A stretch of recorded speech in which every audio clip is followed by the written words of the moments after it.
Thank you very much for coming. So I've been stalking Carrie online for 4 years, and I'd like to admit that it's a really fast, like one of the fastest growing marketing agencies. Everyone wanted to either be at Rise or work with Rise, and it's really great to have you here to talk about your story. Lea started off stalking you on LinkedIn, and I left like the dumbest comment, and you just messaged me saying, "Let's be friends," and now here we Oh God, what if I shot myself a foot there, didn't I? one of the most followed women on LinkedIn in the UK. So, if for anyone who's not familiar with your story, Carrie, if you'd like to explain who you are, what you do, how you got there. Oh, yeah. So I'm Carrie. I've worked in digital marketing pretty much all my career. I've mostly worked in agencies. I guess my story is, I'll try and keep it short. I started working in agencies in Leeds. I was this little exec kind of figuring life out, and I ended up basically working on Ladbrokes. So Ladbrokes was a big gambling brand, and I don't gamble. I don't know anything about sports. What I could do is market anything. And I figured out how to market a gambling brand, and that's one of the hardest things to do. And then applied my learnings to confused.com, so the big confused.com TV adverts I was a big part of. And essentially, I scaled myself up to a senior campaign strategist where I was running big brand campaigns for some huge global brands. And it got to a point where I got a little bit bored, so I started to freelance. I was making more money freelance than my actual job. I ended up going halves with my mate. I said, "Hey, do you want to go halves with this?" I was earning crazy money. And then actually somebody in the TV space said, "Oh my God, you need to get on The Apprentice." So I applied for The Apprentice, movie TV, like TV show. I got on. Lord Sugar basically pulled me into a meeting with his financial advisors and said, "We will give you the money to start," because I wanted to start my own agency. "We'll give you the money, but I want 50% of your business." And I said, "Absolutely fucking not." So actually somebody else part of the process basically said, "We'll give you the same amount for 20%. So I said, "Yeah, let's do it." So I started my business, and that was in June 2019. I started with my first client was Misguided fashion brand. And every Monday I want a client from Xbox, PlayStation, Bumble, Capital One, like we won clients every Monday. Scaled the business to 110 people across Sheffield, Manchester, London, and New York. That's the team now. Just doing around 9 mil a year in revenue. And yeah, it's been a mental 5 years. The rumours are true. It's been crazy. Yeah. Nice, thank you. And Lea? That makes my 5 years sound. So I'm nearly 40, and I only discovered digital marketing and like my ability to do digital marketing in 2019 when I came onto LinkedIn. I've got a little boy. I'm a solo parent to a little boy, and I wanted to grow my little transcription business just a bit, get a few better clients, so I wasn't working so many hours and I could charge a little bit more money. And I didn't have any marketing budget, so I logged onto LinkedIn and I was like, "Oh my God, this is shit. I don't want to be here. This is so boring." And I didn't really have an option, so I logged back in and I started commenting on a few things, getting involved with a bit of content posting that was really bad. And then I just decided that if I was going to actually make a go of it properly, I had to do it as myself and enjoy it. So I started doing that, and that suddenly everything took off. I had 10,000 followers within 2 months. Then it was 25,000, and I was getting loads and loads of clients for my transcription business. Went from just me to me and 5 freelancers, and then COVID happened, and all my business was wiped out. There was hardly any clients. I had a few that were still kind of paying me retainers because they wanted to keep me going. And a few people were saying to me, "How are you getting all these clients from LinkedIn?" And I went, "Well, if you pay me, I'll tell you." And it started there at £99 for an hour. That escalated pretty fast.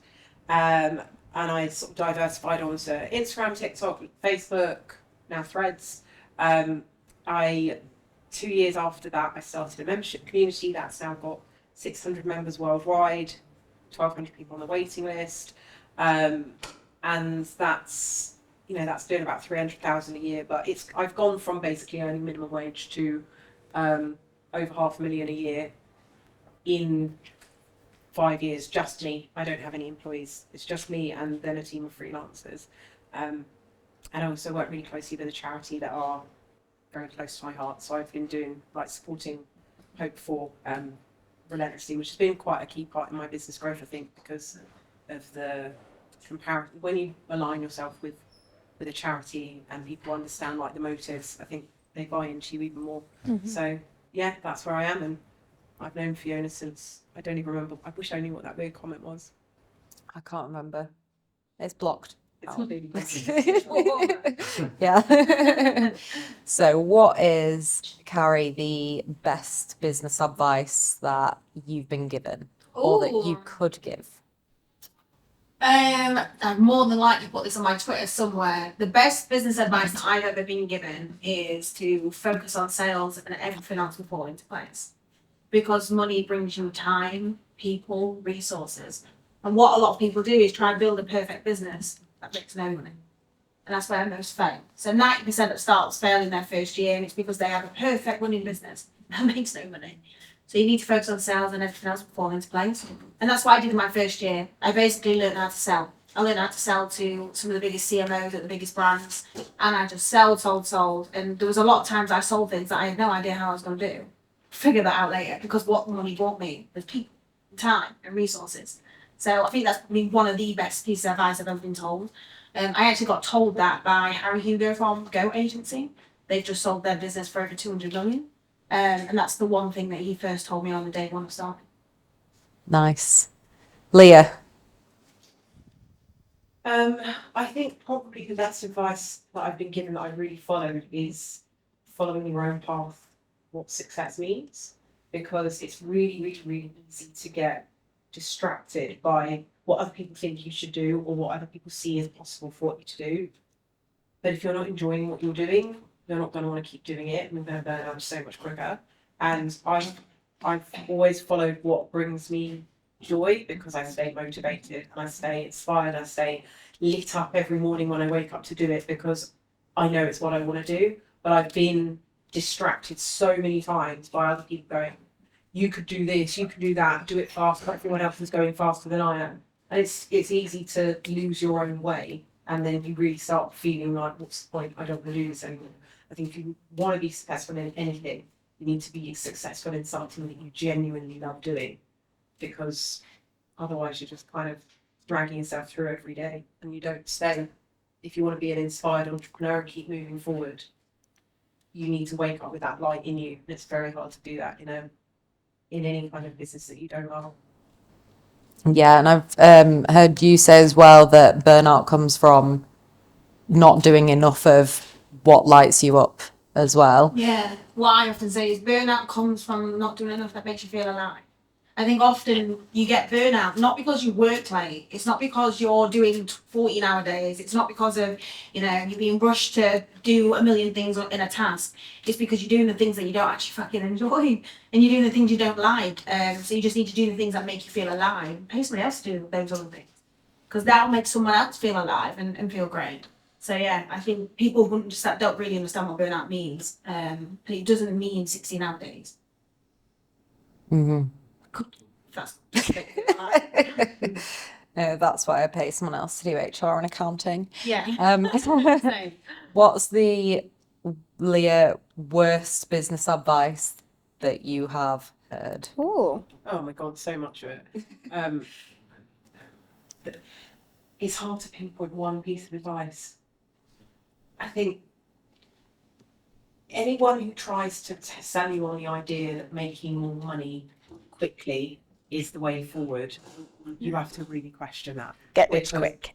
There's no success hacks. It takes time and hours and concentration and focus and drive and late nights and early mornings and just working hard. But it's not always about how much money you're earning. Like for me, I don't feel more successful because I've got more like money coming in, or I'm paying more taxes, more likely. But I feel more successful because I'm genuinely loving the things I'm doing and I'm helping loads of people. And I think that then the money comes. But focusing just on how much money you're making and comparing yourself to everybody else all the time, that's probably the worst for me. Like the sort of hustle bro culture, I hate. And I don't think most of them are actually happy. Completely. Any terrible advice you've had or heard? Yeah, I've had to see, a lot of people are successful in their jobs because they're great at what they do. And they're like, oh my God, I just need to hire someone like me because then there's two of me and look at what I could achieve. But it's the worst piece of advice I could give you because I guess when I was starting my business, my best friend who I've worked with all of my life, I could have hired him straight away, but he could do the things I could do. I knew one day there was going to be a bad weather storm. I knew that one day I was probably going to get sued or that my client would complain, and I need somebody that can do the things I can't. Whether that's, pick up finance or, try and make more profit or sort out that HR problem. So I actually got my co-founder who I originally started the business with. I basically chose him because I knew he could do nothing that I could do, but he could do the things that I needed him to do. So I think hire people that can do the things you can't. I think you need to think about skill sets in a really smart way, rather than just hiring someone that can do the same thing as you. Yeah, because you can just build an echo chamber and that Yeah. doesn't work. Yeah. Exactly. How hard do you actually work? I'm going to be controversial. I work insanely hard. My ex-partner, he said to me, "You're the hardest working person I've ever met." He's like, "No one that I've ever met works as hard as you." And I think it's not that long hours. I have free weekends. I travel a lot. Check out Instagram. But it's about being smart with my time and making fast decisions and not regretting, things that I fucked up on. So I think I work really hard. But I don't think I'm not a hustle culture kind of girl. I'm not that. Yeah, I'd say I definitely work hard. I'm proud of that actually. Nice. Sound very similar. Yeah. Right. I work Monday to Friday so my son goes to school for like 8 o'clock and I'm working solidly until 3 or 4 o'clock. Sometimes I'm away working for a couple of days at a time if I'm doing like training further afield, sometimes overseas. But I'm always in the office Monday to Friday, 8 till 3, 4 o'clock. Whether I'm in my own office or co-working, and I usually travel at least once every couple of weeks. So I am working really hard. At the beginning it was much longer hours during lockdown. I had nothing else to do, like when my son was asleep, work in the evenings. But I'm really I stop work unless it's something really pressing. I'm stopping work by 6 p.m. and I don't work at weekends. You did host a webinar at 7 p.m. on Mondays. That's Friday. Ah. Before I got poorly. I did host a webinar on Monday while riddled with COVID though, yeah. But I took Tuesday entirely off and was sick all day, so I can slow down when you need to. What is the key character trait that you think you need to develop to be successful as a digital entrepreneur? Oh. Resilience. Yeah. I think in any entrepreneurial space you need to be resilient. When people say no, you got to try harder. If people don't like you, it doesn't matter. If people don't want to work with you, don't take it personally.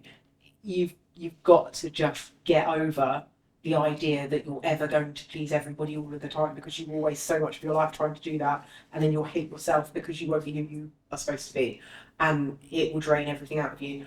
Resilience for me is, you need the drive, you need the determination, you need all of those other things, you need the intellect, you need to be making fast decisions, you need to trust your gut, but the resilience, you will fall down every time. I mean, the amount of trolling and nasty people and bullies that I've experienced, the amount of people I've been rejected for work with, but I just, you have to realise it's not about you, they're just not the right fit, and that's absolutely okay, because there's someone out there that is. And I think if you cannot take a knock, you're going to fall fast. Mm-hmm. And I know you're big on resilience as well. How can someone cultivate that? Oh, I don't know. And you're born with it or you're not. I guess if I kind of reflect about the progression of my business, I've been insanely resilient. There's many a times that I've wanted to give up. I actually wrote I handed my notice in once on a Wednesday, my own business. I was making millions and I handed my notice in. but my email went to spam and my co-founder didn't get it. That's a sign, isn't it? I should say. And then I don't want to give in actually now. I'm going to keep going. So I guess, how do you cultivate resilience? But I think for me, you've got too far. Don't give up now. You've got too far, and use that. It's not weakness that you've learned so much that you can apply to tomorrow, to next month, or anything like that. But I guess like to add on to your question about like skill sets as well, because I think this is useful, is curiosity. Mm-hmm. I think I'm successful because I'm insanely curious. Anyone I meet, whether it's on the train, whether it's speaking to Rob or whatever, like I will ask a million questions because I'm really curious about what people want, what they're trying to achieve, blah, blah. That's the main thing that I ask. And actually, when I interview my staff, I always say at the end of interviews, have you got any questions for me? And if they say, oh, no, I feel like, you've covered everything. I never hide. That's a red flag. Absolute red flag. Because the most successful people, by the way, they want to know fucking everything. They want to know, how do you make profit? What's your biggest problems? Where, what does success look like in the first 90 days? What are the biggest problems in the business right now? The curiosity is the number one skill that I look for, and that's really where success comes from. And actually, Elon Musk said the same. The reason that he's successful is because he actually learned how to build a robot with his own hands, by the way, and rockets with his own hands, because he was curious. And then if he could do it, he could go and train all his engineers. So curiosity is a very big trait for successful people. Absolutely. And in terms of hiring, you've both got the complete opposite ends of business growth models. So, Lea, how have you gone about growing a team so that you can work more on rather than in the business? So I've been in quite a fortunate position because I've got a large following online. I get a lot of people that want to work with me, and I've developed relationships with certain people that I've just really got along with, and they understand me, they understand what I'm about, and I see something in them that I'm like, I know I can be friends with you, and I know that we will make working together fun. And so the first person I hired was my VA, who's Luke Manton. If you're on LinkedIn, you might know him. Or he's got massive following on TikTok now because he's brilliant. But he started a VA agency, and I knew that I could significantly help his business by having him part of my brand. And it has. He's got an incredibly successful VA agency now. And then I picked Danielle for my community manager, and I picked people that were leading other businesses or that had the goal to grow their businesses, because I knew I could be helpful to them, which meant that they would be unendingly loyal to me because I was such a good lead gen for them. Mm-hmm. And that loyalty meant they go above and beyond and they will do anything to accommodate me because I'm so valuable to them. And they absolutely graft for me. And I'm really, like, I don't put a lot of pressure. There's not much in my business. It's very urgent. They're really we're really respectful of each other's boundaries. But by helping each other, we're all rising. And for me, that's been fantastic. And now I only ever hire from people within my membership community. And that's great because I already know that they're bought into my brand and they love what I do. So they're going to be incredible for me. And it's proved true. I haven't had to unhire any of my freelancers ever, which has been great. And Carrie, you scaled super fast with full-time employees. How'd you go about that? I know initially you were hiring for your weaknesses, became that brand, and people were sending loads of really odd packages to try get your attention. How did you get to that point? It's funny because I'll tell you background on that. So when we were scaling the business, we was hiring like crazy. I had like 28 job ads constantly. And for people to stand out, they had to do some crazy things. I actually got sent a pair of sneakers, but only one shoe. And the other one, it was all designed for Rise and 7 branding. I was like, I fucking love this. But I only got the other shoe if I invited her to an interview. That's quite smart to do. I want the other shoe. Yeah, okay. I also had somebody, this was wild actually. So I had somebody build a kind of like a Mario Kart game where it's a little character that jumped across buildings and cars and stuff. And the character was me. I used to have ginger hair, natural ginger, so he's a little ginger character jumping across all these buildings. And then at the end of it, came to this like security guard. And if you could get past the security guard, they got the job, and there was this person like with the holding the Right 7 logo. They built that game. So I've had some crazy people trying to basically apply. It's been amazing, like really, really creative. But I did that because obviously we built such a brand that people knew it was very competitive to work there and we're going to have to stand out. And by the way, I did not ask them to do that. Like, it's way above, beyond. But I guess for me, I think scaling the business with people was the hardest part of the job. Like, literally the hardest part of the job. And have you ever seen Wolf of Wall Street? On Wolf of Wall Street, he basically, it's funny this, he basically writes a script and he tells all of his buddies, follow that script and they go out of the lounge. You know when they're selling penny stocks? That's kind of what I did. I literally wrote scripts and the way that I ran stuff, marketing campaigns, the way I sent emails, the way I did tweets, for like anything. And I said, follow that and they go out the lines, and then I scaled the business in that way because I had to train people from the ground. And it's funny because I had quite a lot of graduates apply for the job and it was perfect for me. It was cheap. It was easy to train.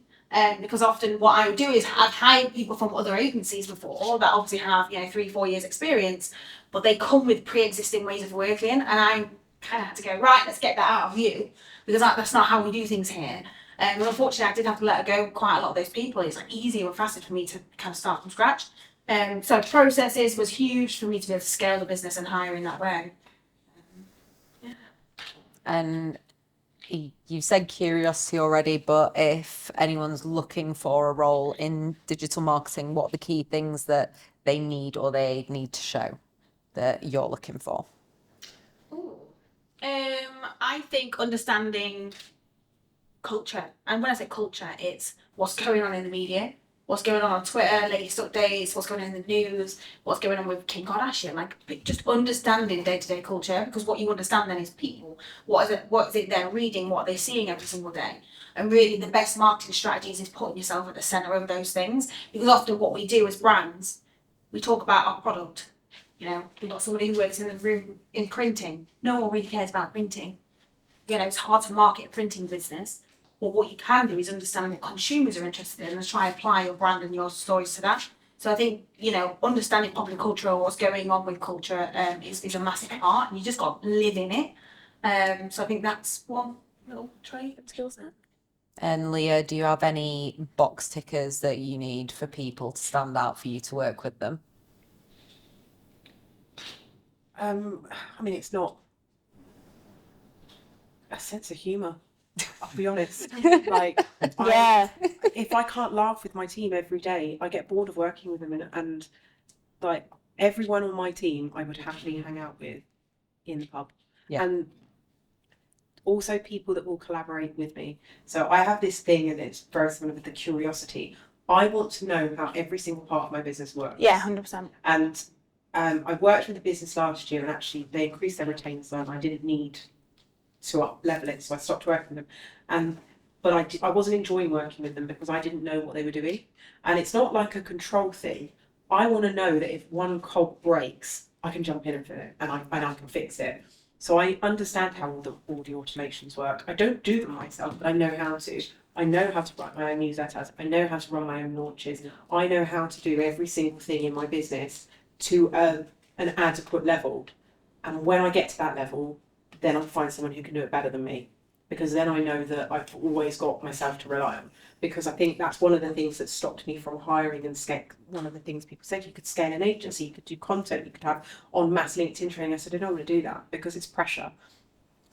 Carrie, you don't have children, do you? No. So for me, I'm 40 next year, and I was at the point where I was like, if I was to scale a business with employees, I am going to have no time. I saw so many friends around me with the headache of employees. I was like, I don't want that pressure. I need to build this on me, because if I want to walk away from it, I don't want to be like, oh my God, I can't pay my mortgage, I can't feed my children, all these employees. I get too emotionally attached to people.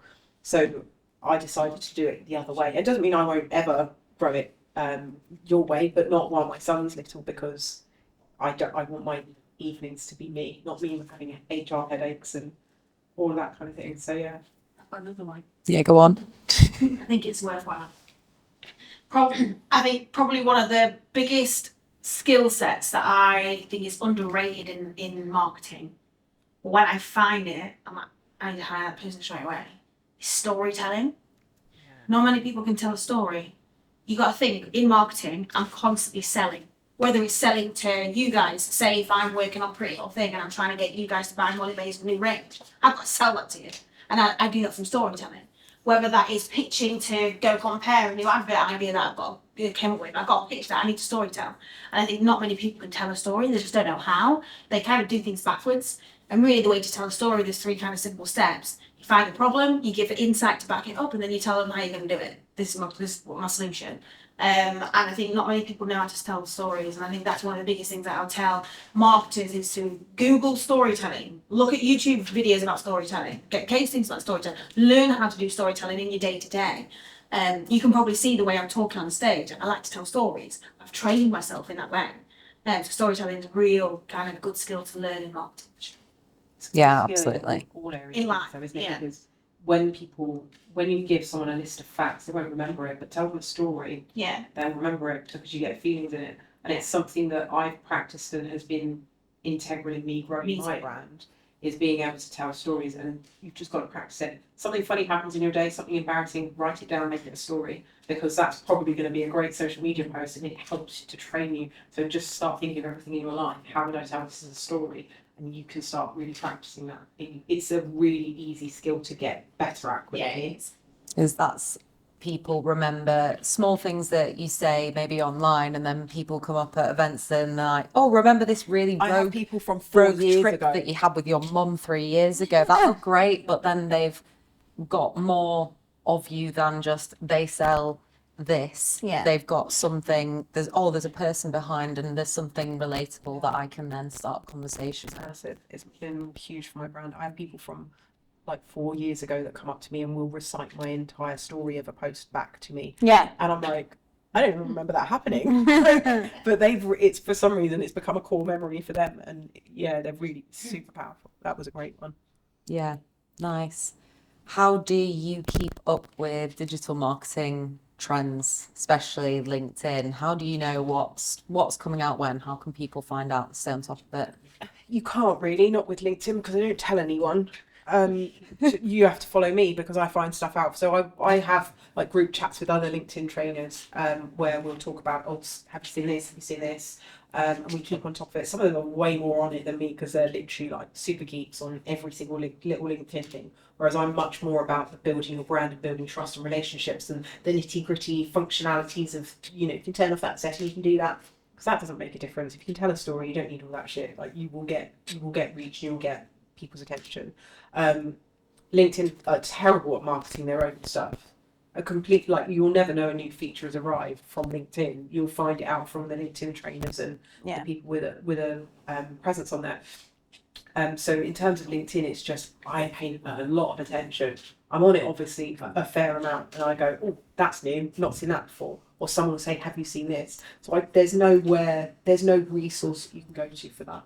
But I think the best way to be keeping on top of it is, like say, you've got to live and breathe it, you've got to be in it and using it regularly to keep on top of anything. Mm-hmm. UGC, so I guess I'll try and add some value with what I'm trying to say.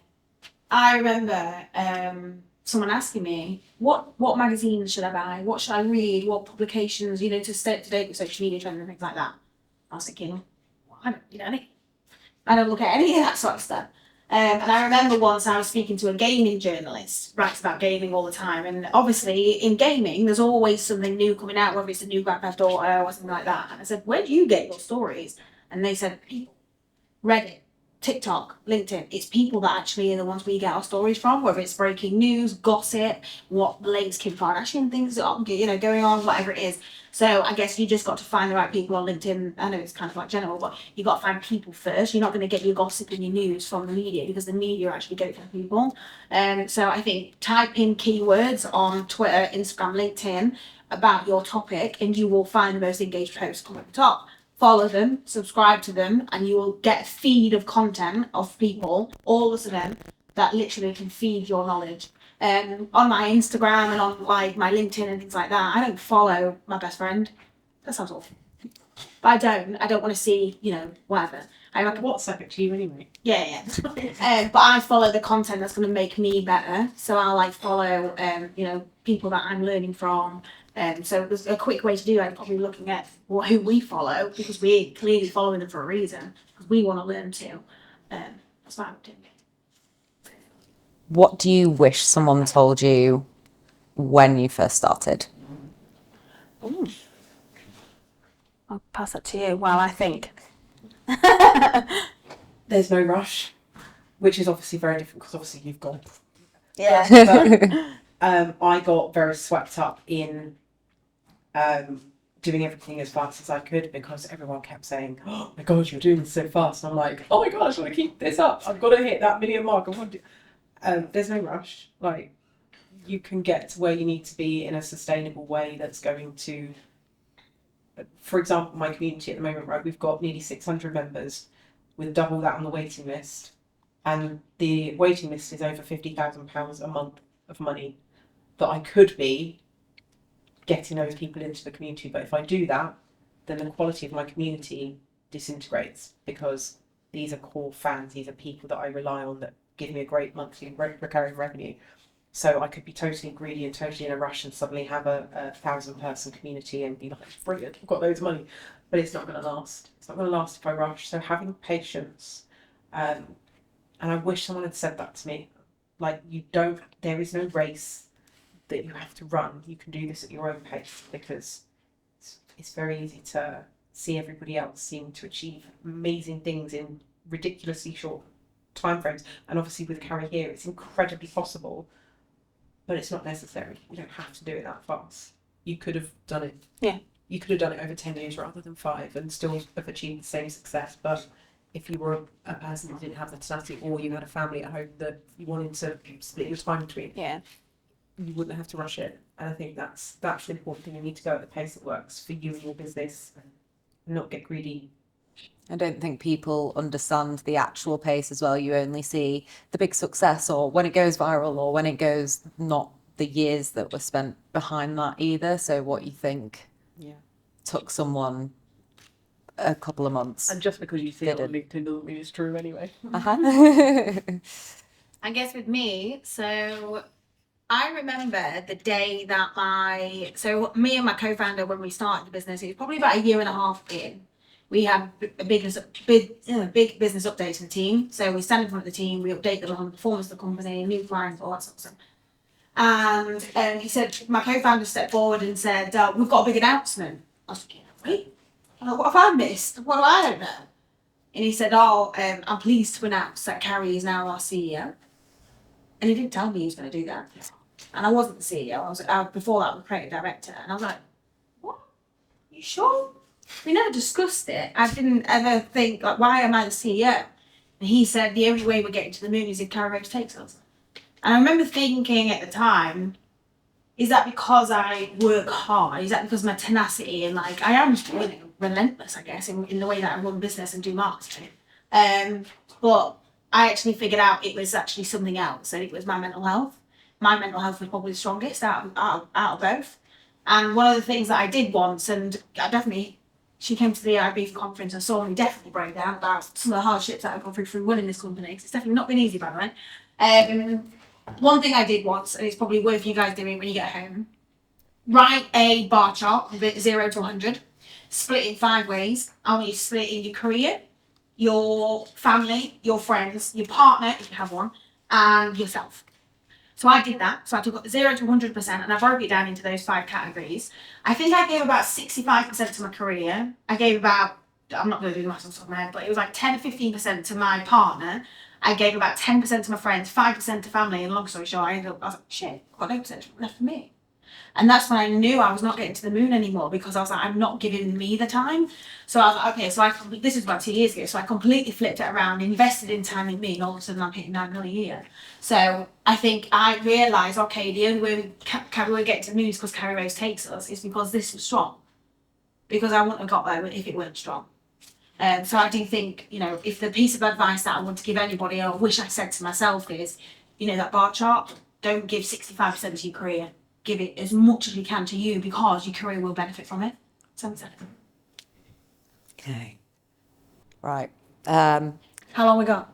Well, I'm just thinking I've got a couple of questions just because I'm a nosy cow, and then we can open it up to the audience. Gossip. What is the weirdest thing, Leah, that has happened to you since starting growing your digital marketing career? Are we including Any- all the weird DMs? Yes.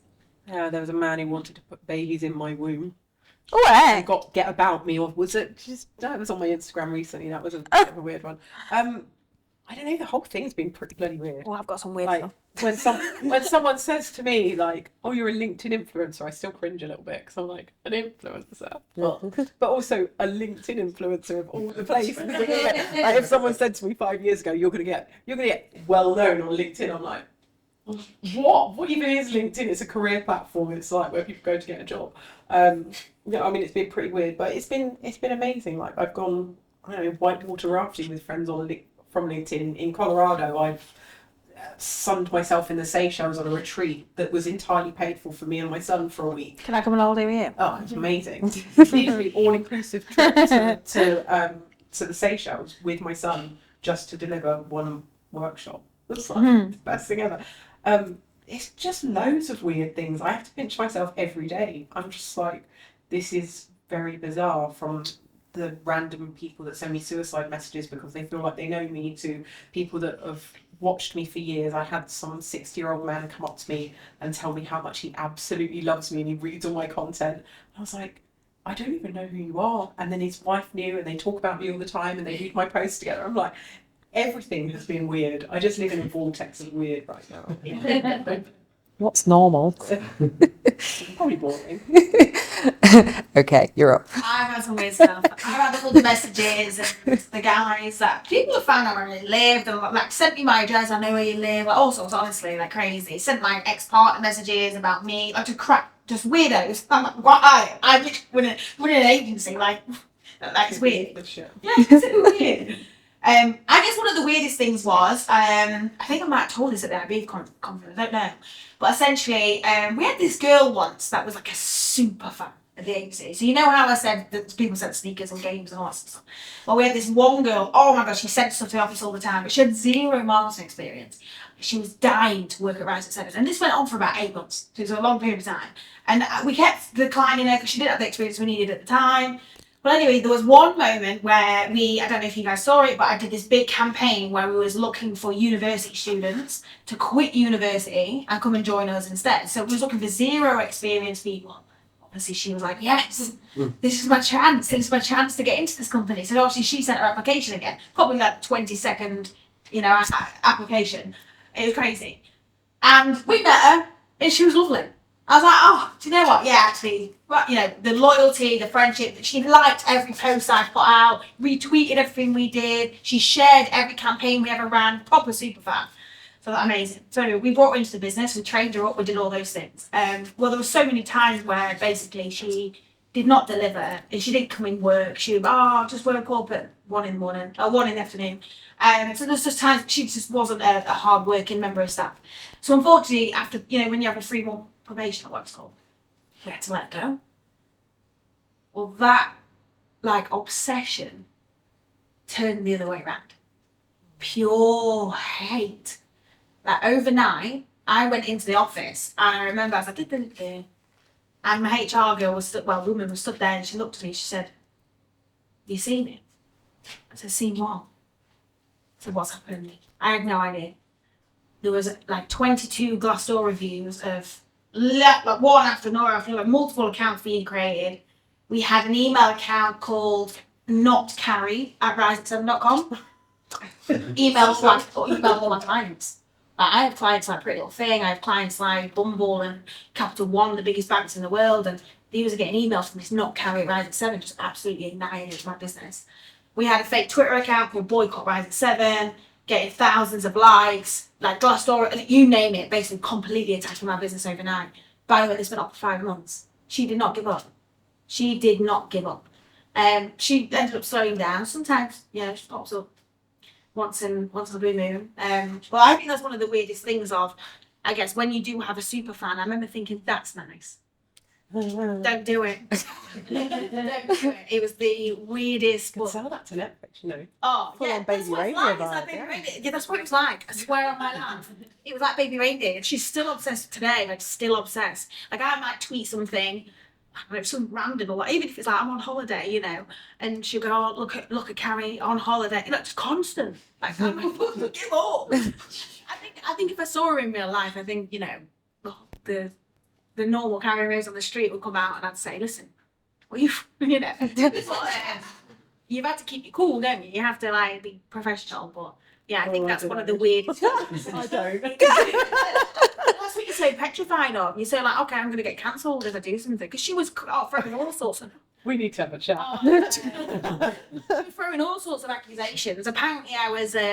It's funny because, and I told you I'm naturally redhead, and I had 2 ginger people in my business, and she did a Glassdoor review that she only hires ginger people. I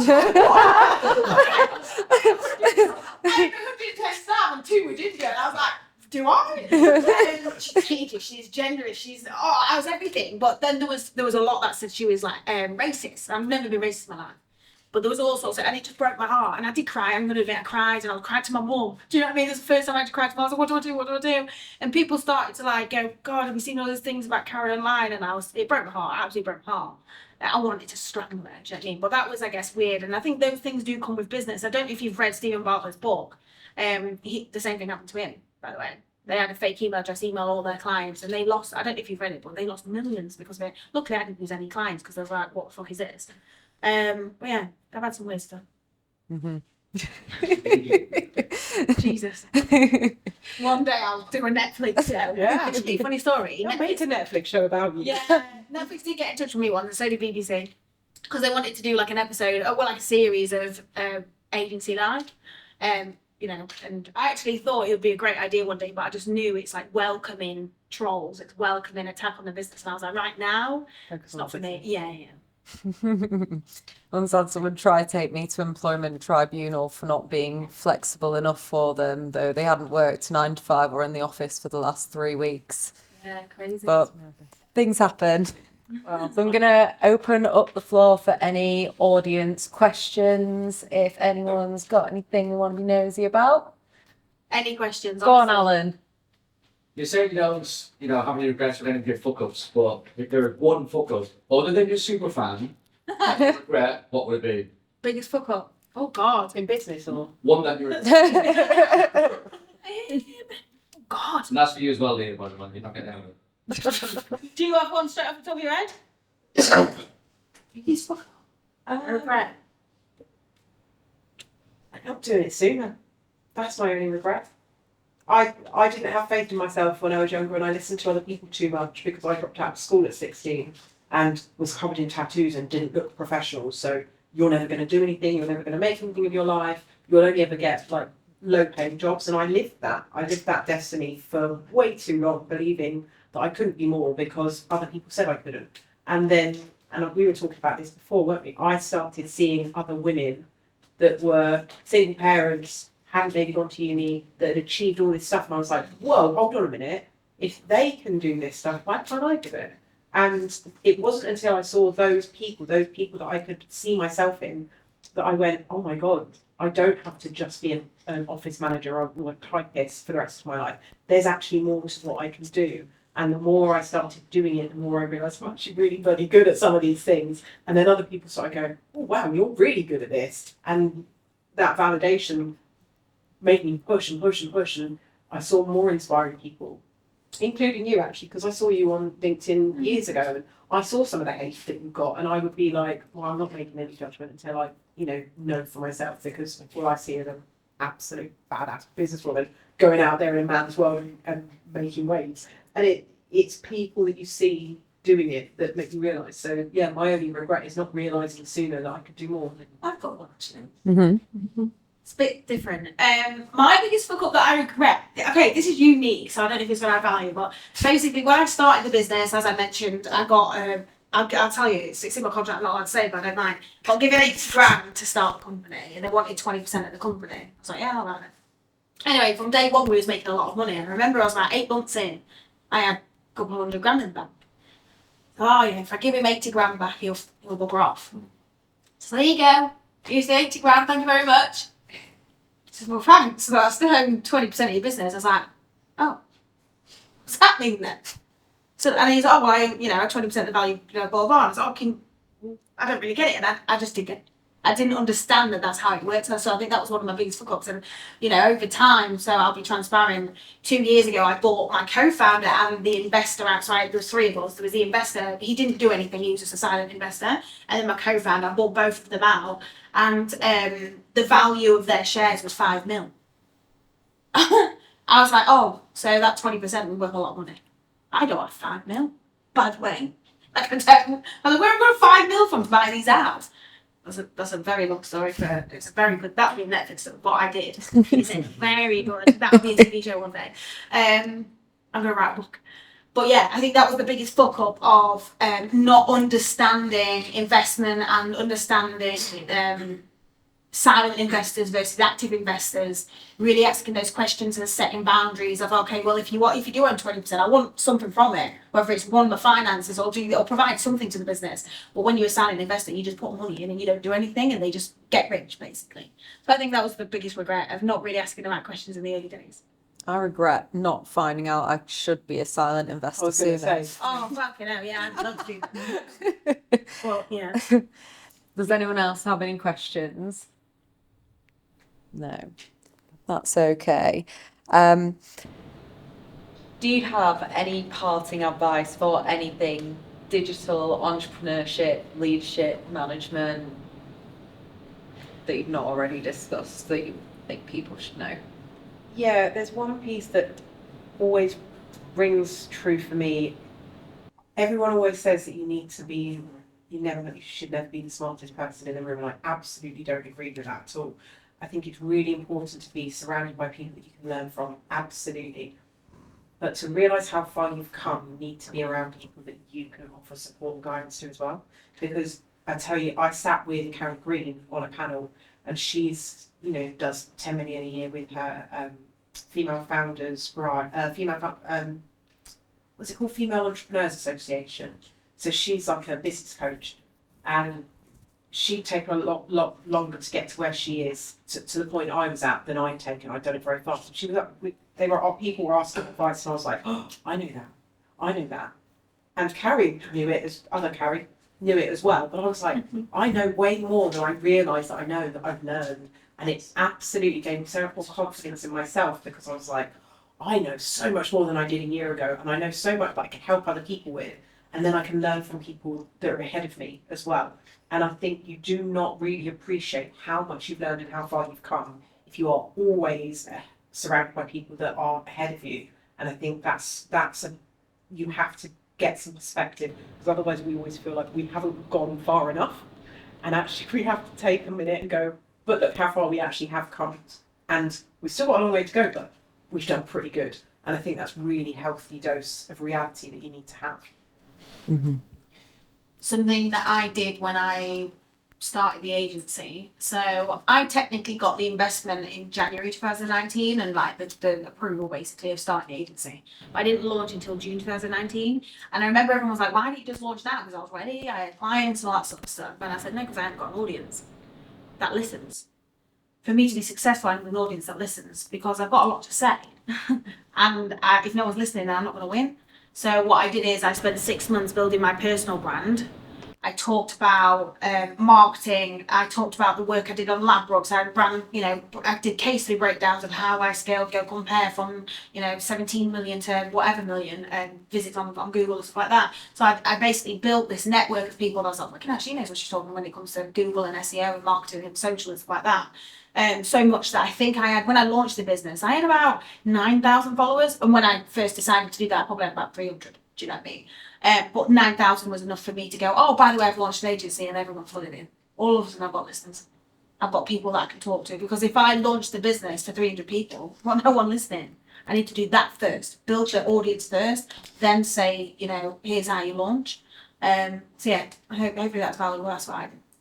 Amazing. It doesn't matter whether you're planning on running a business or you're an employee or whatever. Employment, yeah. If you start doing it now, wherever you go, you take that with you. And if you've got people that care and pay attention and respect you, you've got a monetizable audience of people. Doesn't matter what you do. And a lot of people will say to you, one of the things I was going to say to you, and that's how I come to this answer, is go and DM people, who inspires you. Go and DM them and say, can I meet up and get advice? But you're probably going to say, yeah, well, they're just going to ignore me. Like, why would they give their time? Like, I DM'd Stephen Bartlett, I DM'd Harry from Go Agency, I DM'd like amazing people. And all of them met up with me, by the way. But it's because I had a following, because I had an audience. Oh, I've seen you talk about that case study, blah, blah. So they wanted to hear from me. What's it you're planning to do? Do you know what I mean? So when I launched the business, I already had people on WhatsApp giving me advice for free. I didn't pay any, but by the way, they didn't charge me anything for advice. Just because I built a personal brand. Well, now I think I have about 100,000 followers. Amazing. Oh, for God's sake.